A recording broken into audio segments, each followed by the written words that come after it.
دا بنو سولیم دا یو علاقه وا د دې نه یو بوډا سړی راغی او نبی علیه الصلاة والسلام په مسجد نبوي کې تشریف فرمایي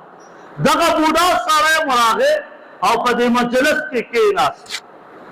نبی علیه الصلاة والسلام ته فرمایي چې څوک وی د بنو سولیم د قبیلې خدا الله پیغمبر هغه یا قاریان صحابه چې چا شهیدان کړي زه د هغې قبیلې یم خو لیکن زه په دې شهادت د صحابو کې شریک نه وم نبی علیه الصلاة والسلام ورته وفرمایل وی څنګه راغلی وی د الله پیغمبره ډېر غربت دی ډېره فقیري ده زمونږ په علاقه بنو سلیم قبیله کې ډېر بېشمېره کورونه دي په هغه ټولو کې د ټولو نه زیات غریب زه یم نبی علیه الصلاة والسلام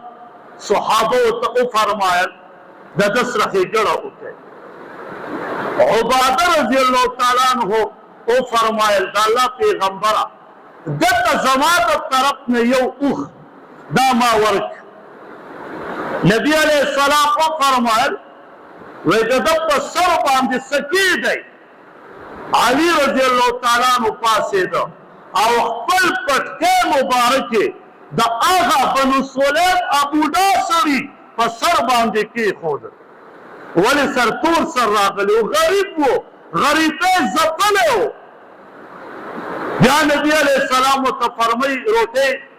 دې خوړلې هغه ورته عرض کړي د الله پیغمبره ډېر اوږی یم که چاره باندې روټۍ وخوړه ډېر اوږی یم نبی علیه السلام سلمان رضی الله تعالی عنه ته وفرمایل چې دا ځان سره کا او د مدینې مبارکو په دې کوڅو کې یو کور ته ځکه کوم کور کې خوراک وي په ده خوراک وکړه دې نه معلومه شوه د نبي علیه الصلاة والسلام په کور کې خوراک نه و نبی علیه الصلاة والسلام ورسک را روان دی د مدینې مبارک یو کور ته راځي وی د پیغمبر علیه السلام میلمه دی هغې ورته عرض کړي جي زموږ په کور کې خو سم نشته بل کور ته ځي وی سم نشته ټول کورونو کې وګرځېد چېرته د خوراک شی چې دا کور نه راونوته ونه فاطمه رضی الله تعالی عنها کور ته ورغی ګیټ یې وټکه فاطمه رضی الله تعالی عنها ورته فرمایي څوک وی سلمان رضی الله تعالی عنه یم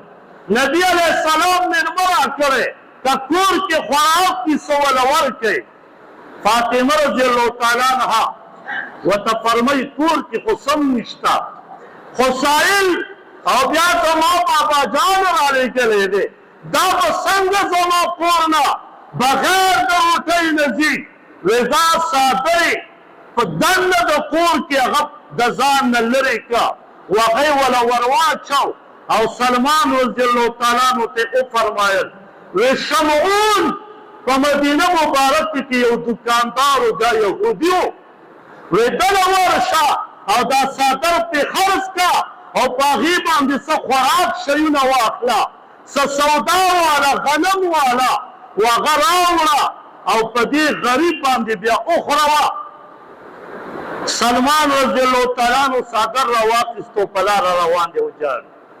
مسلمان انسانیت زده کا نبی علیه الصلاة والسلام نور بی بی څادر را روان کړی شمعون ته راورسېد شمعون ورته وایي وی سلمانه ولې راغلې رضی الله تعالی عنه وی دا څادر واله د دې په بدل قیمت ولګوه ماله غله راکړه شمعون چې څادر واخیست خوشبو کې راځي سلمان رضی الله تعالی عنه ته یې عرض وکړه چې دا څادر نه خو خوشبو راځي داسې څادر ما ته په عمر کې نه دی راغلی قیصه بیانوه ته څادر د چا دی سلمان رضی الله تعالی عنه کېناست او ویې کړل یهودي ورته وایي شمعون ولې جاړې قیصه بیان کا ټوله قیصه یې بیان کا وی دا دغسې واقع شوې ده او دا څادر د فاطمې رضی الله تعالی عنها هغه یهودیم په ژړا شه. مسلمانه داسې انسانیت په ځان کې راوله چې کافر زما او ستا د عاداتو نه وجاړي. داسې څادر دی چې د دې قیمت زما په دوکان کې ماسکه نه پوره کېږي، او دا څادر هم واله او دغه غنم واله او کور ته یې ویسه. وی کله یې کور ته ویوړه،